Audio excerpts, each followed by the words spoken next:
इतना heavy vehicle जो 130 kilometre per hour की स्पीड से चल रहा है, उसको इतने पतले से ट्रैक पर मैकेनिकली बैलेंस करते हुए ब्रेक लगाना वाकई में बहुत अद्भुत इंजीनियरिंग है।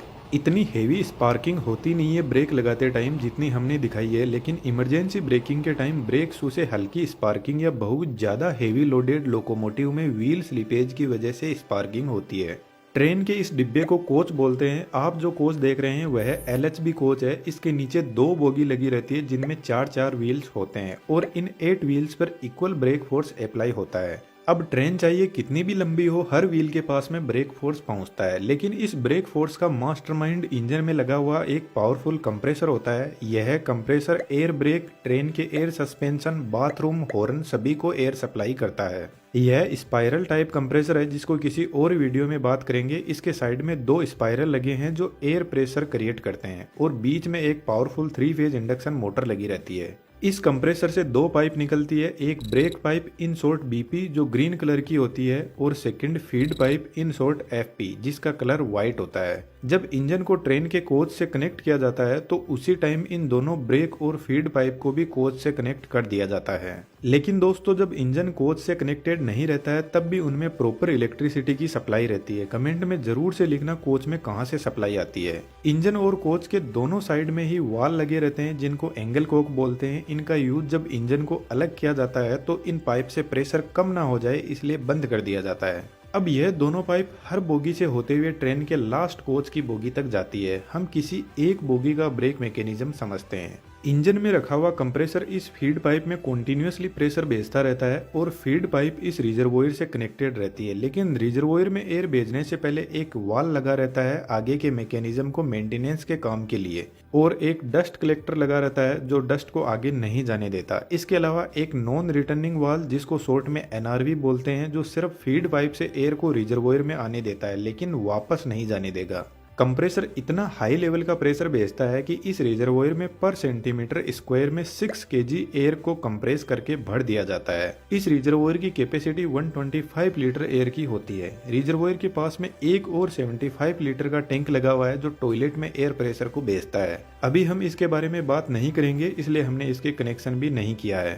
तो इस रिजर्वोयर से एयर डिस्ट्रीब्यूटर वाल के पास में पहुंचती है। डिस्ट्रीब्यूटर वाल के अंदर ब्रेक पाइप से भी डायरेक्ट कनेक्शन आता है। ब्रेक पाइप का प्रेशर 5 kg पर सेंटीमीटर स्क्वायर होता है।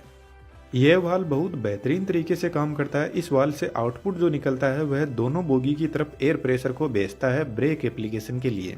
DB में एक पिस्टन दिखाई दे रहा है जिसमें नीचे की तरफ रिजर्वोयर से प्रेशर आ रहा है और ऊपर से ब्रेक पाइप का प्रेशर आ रहा है, तो पिस्टन एक जगह रुका रहेगा। जब ट्रेन का ड्राइवर ब्रेक लगाता है तो वह ब्रेक पाइप के प्रेशर को कम करने लगता है, जिसकी वजह से फीड पाइप से आ रहा प्रेशर इस पिस्टन को ऊपर की तरफ फोर्स लगाएगा, जिससे फीड पाइप का एयर प्रेशर का कनेक्शन ब्रेक सिलेंडर की पाइप से हो जाएगा और रिजर्वोयर में भरी हाई प्रेशर एयर दोनों साइड में लगी बोगी की तरफ जाने लगेगी। दोस्तों, यह एग्जॉस्ट पाइप है। यहाँ पर जो पिस्टन लगा है उसकी डिजाइन कुछ इस टाइप की है और वह इसलिए क्योंकि जब feed pipe brake cylinder pipe से कनेक्ट होती है उसी time break pipe exhaust pipe से कनेक्ट होती है, तो पिस्टन ब्रेक पाइप के प्रेशर को एग्जॉस्ट पाइप से रिलीज नहीं होने देता। अब इस कंडीशन में रिजर्वोयर का प्रेशर धीरे धीरे डाउन होने लगता है, लेकिन कंप्रेसर इस प्रेशर को डाउन होने नहीं देता, कॉन्टिन्यूसली एयर को भेजता रहता है। यदि लोको पायलट जितनी स्पीड से ब्रेक पाइप का प्रेशर रिलीज करता जाएगा उसका 2.5 टाइम्स प्रेशर ब्रेक सिलेंडर की तरफ जाएगा। फॉर एग्जाम्पल, यदि लोको पायलट ने 1 kg पर सेंटीमीटर स्क्वायर ब्रेक पाइप का प्रेशर डाउन किया तो ब्रेक सिलेंडर की तरफ रिजर्वोयर से 2.5 kg पर सेंटीमीटर स्क्वायर प्रेशर जाएगा। इस पाइप से होते हुए एयर प्रेशर यहाँ से फ्रंट और रियर व्हील के लिए डिवाइड हो जाएगा। यहाँ पर फिर से वाल लगे रहते हैं मेंटेनेंस के काम के लिए।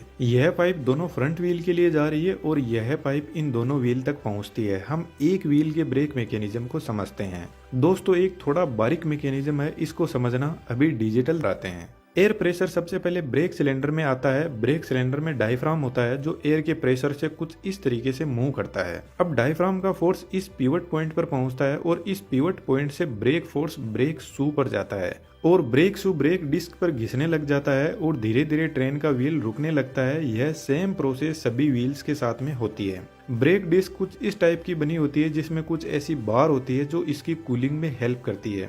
अब जब ट्रेन रुक जाती है तो जब तक ब्रेक सिलेंडर में एयर प्रेशर अवेलेबल रहेगा तब तक ट्रेन का ब्रेक लगा हुआ रहेगा। तो जनरली जब ट्रेन खड़ी रहती है तो उसमें ब्रेक लगा हुआ रहता है जो एक हैंड ब्रेक की तरह काम करता है। तो ट्रेन को स्टार्ट करने से पहले ब्रेक सिलेंडर की एयर को रिलीज करना जरूरी है, उसके लिए वापस डिस्ट्रीब्यूशन वाल्व पर चलते हैं।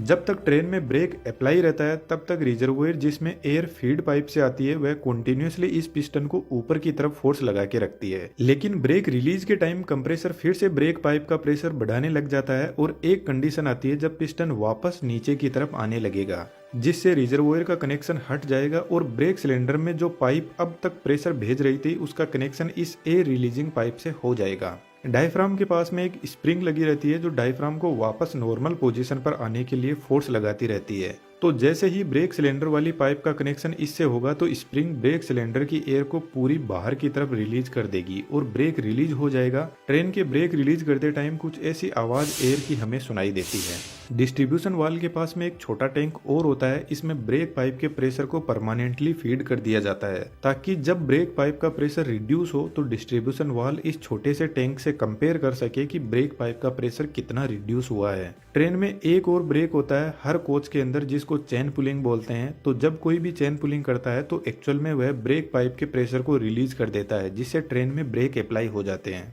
एलएचबी कोच में डिस्क ब्रेक होता है जबकि आईसीएफ कोच जो ब्लू कलर के होते हैं उनमें डायरेक्ट व्हील पर ब्रेक फोर्स लगता है। ब्रेक मैकेनिज्म दोनों ही कोच में एक ही जैसा है, लेकिन एलएचबी कोच में ब्रेक सिस्टम के कंट्रोल के लिए एक पूरी कंट्रोल यूनिट होती है। इस यूनिट के पास में 2 ब्रेक इंडिकेटर लगे रहते हैं दोनों साइड की बोगी के लिए। तो जब ट्रेन में ब्रेक अप्लाइड रहता है तो यह रेड कलर का हमें दिखाई देता है और ब्रेक जब रिलीज रहता है तो ग्रीन कलर का इंडिकेशन दिखाई देता है। यह control panel toilet air suspension के लिए भी एयर प्रेशर को सप्लाई करता है। हमसे जुड़े रहने के लिए हमारे YouTube चैनल को सब्सक्राइब करें और नई वीडियो की नोटिफिकेशन के लिए बेल आइकॉन को दबाएं। अगर आप ये वीडियो Facebook पर देख रहे हैं तो लाइक जरूर करें और ज्यादा से ज्यादा शेयर करें। धन्यवाद।